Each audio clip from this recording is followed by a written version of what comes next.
The angels of Dragon Ball, along with the gods they serve, are the highest ranked beings in the universe that they are in.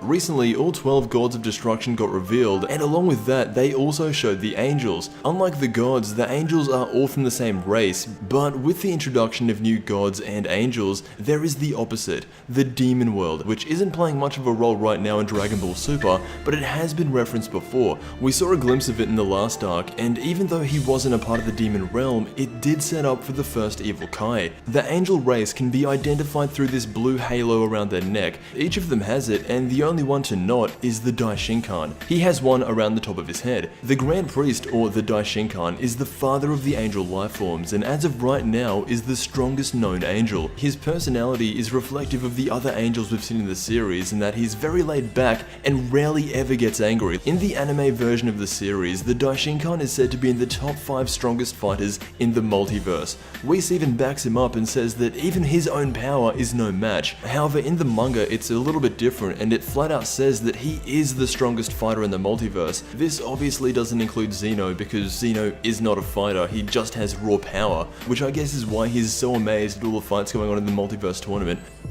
The power of the angel race is ridiculous. They are without a doubt the strongest race in the series, but to be fair, they are mentors to the gods of destruction, so it is to be expected. When Goku and Vegeta were both sparring with Whis at the same time, they couldn't touch him. Whis was moving so fast because he is capable of reacting and moving faster than his opponents can think, and so he instructs the rest of his body to react to the movements of his opponents before they even know what they're about to do themselves. Since all the angels are so similar to each other, they would all be able to do this, just with some better than others. The angels might seem like an overpowered species, and when they're functioning, they definitely are. However, in Dragon Ball Super, there used to be 18 universes instead of the 12 we know now. Universe 13 through 18 had gods, Kais, and everything else, but when Zeno destroyed the 6 universes, everything would have died, except the angels. Similar to what they're doing now in the multiverse tournament, when a universe loses, everyone dies, except the angels. So that leaves the question, where are the other 6 from the universes 13 through 18? The only thing I can think of, and this leads on to another huge weakness of this species,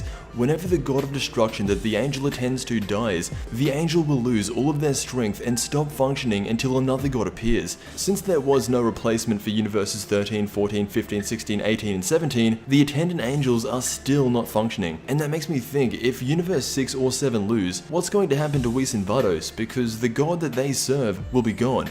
There have been a lot of variations of the demon name before. First there was Devilman, and for a while Piccolo was called the Demon King. However, the real demons come from the demon realm. This was briefly mentioned in the series, and it was when Supreme Kai was scouting out Babidi and found Dabura. He mentions that he was the strongest of the demon realm. This has been expanded upon more in Dragon Ball Xenoverse, but to sum it up, the demon realm race is a dimension separate from the main universe.